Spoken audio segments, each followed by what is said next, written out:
राष्ट्रोन्नति के पथ पर नित्य प्रेरणा। एक दिन, एक पृष्ठ, एक विचार। श्री गुरुजी समग्र 12 खंडों का संक्षिप्त रूप भारतीय विचार साधना पुणे द्वारा प्रकाशित किया गया है। मैं डॉक्टर श्रीमती स्वाति सदानंद गोडबोले इन विचारों के एक पृष्ठ को प्रतिदिन वाचन के माध्यम से आप तक पहुंचाने का प्रयास कर रही हूं। यह प्रकाशित विचार हमें प्रतिदिन प्रेरणा देते रहेंगे। आज दिनांक 12 नवंबर का विचार, राष्ट्र एवं विश्व का समन्वय। आज मानव समाज छोटे छोटे गुटों में बटा हुआ है। राष्ट्र, राज्य, समाज एक ही स्वरूप के विभिन्न नाम हैं। इन सब के अलग अलग स्वार्थ है। जहाँ स्वार्थ वहाँ संघर्ष के न्याय से उनमें पारस्परिक संघर्ष दिखाई देता है। इस संघर्ष के रहते मानव एकता संभव नहीं है। अतः कई लोगों के सम्मुख यह विचार आता है कि राष्ट्र की भावना ही विच्छेदकारी और मानव एकता के लिए बाधक है, अतः उसको निर्मूल कर देना चाहिए।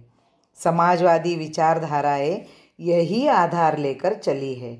इसके विपरीत दूसरा विचार यह है कि राष्ट्र शतकानुशतक लोगों के हृदय में दृढ़ बद्धमूल भावना है, जिसका उन्मूलन संभव नहीं है। रूस, जहाँ राष्ट्र भावना के उन्मूलन का आधार लेकर ही साम्यवाद का प्रयोग हुआ, में इस बात की अनुभूति हुई कि राष्ट्र भावना को हृदय से दूर करने पर जीवन की प्रेरणा ही समाप्त हो जाती है। रूसी क्रांति के पश्चात प्रारंभिक उत्साह की अवस्था में तो अवश्य ही कुछ भौतिक प्रगति हुई। पंचवार्षिक योजनाएं सफल हुई, किंतु धीरे धीरे उत्साह ठंडा पड़ा और कार्य की प्रेरणा जाती रही। यहाँ तक कि बाद में बड़े बड़े कारखानों में फौज बैठाकर लोगों से बलात् श्रम लिया गया।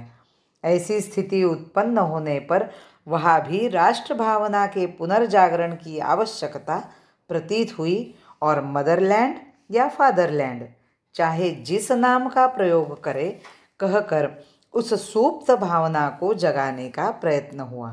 मातृभूमि या पितृभूमि कहकर जब एक आत्मीयता तथा ममत्व का भाव उत्पन्न होता है, तब कुल परंपरा या अपनेपन की भावना से समाज सेवा के कार्य की प्रेरणा मिलती है। संपूर्ण विश्व की बात करने वाले लोग अधिकांशतः आत्मकेंद्रित, सेल्फ सेंटर्ड ही देखे गए हैं। यथार्थतः संसार को एक मानकर चलने वाले कुछ अपवाद ही मिलेंगे। अतः राष्ट्र एवं संसार के समन्वय का मार्ग ही शेष रह जाता है। यह समन्वय किस प्रकार किया जाए, यह प्रश्न महत्वपूर्ण है। इस दिशा में समय समय पर अनेक प्रयोग हुए हैं।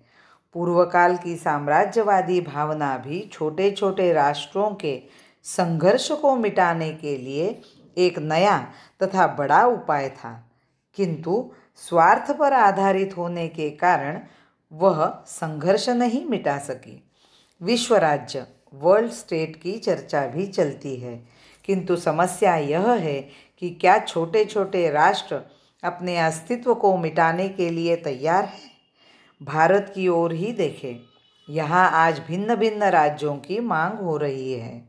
छोटे छोटे अहंभाव जागृत होकर संकीर्णता तथा विघटन को जन्म देते हैं। इस स्थिति में जब राष्ट्रभाव को मिटा नहीं सकते और विश्व राज्य का निर्माण संभव नहीं जान पड़ता, तब किस मार्ग का अवलंबन करें? इसका समाधान आज कहीं दिखाई नहीं देता। हमारे यहाँ इसका हल है, किंतु उसका आधार भौतिकता में नहीं है। भौतिकता एक दूसरे को अलग रखने का ही कारण होती है। विश्व एकता का संपादन करने के लिए भौतिकता से अधिक श्रेष्ठ तथा उच्च भूमिका की आवश्यकता है। तेरे ही घर में प्रथम बार स्वर्गीय ज्ञान का दीप जला, तेरे ही घर में प्रथम बार स्वर्गीय ज्ञान का दीप जला, जिसके प्रकाश पर मोहित सा, जिसके प्रकाश पर मोहित सा, न्यौछावर होने विश्व चला, न्यौछावर होने विश्व चला। भारत माता की जय। वंदे मातरम।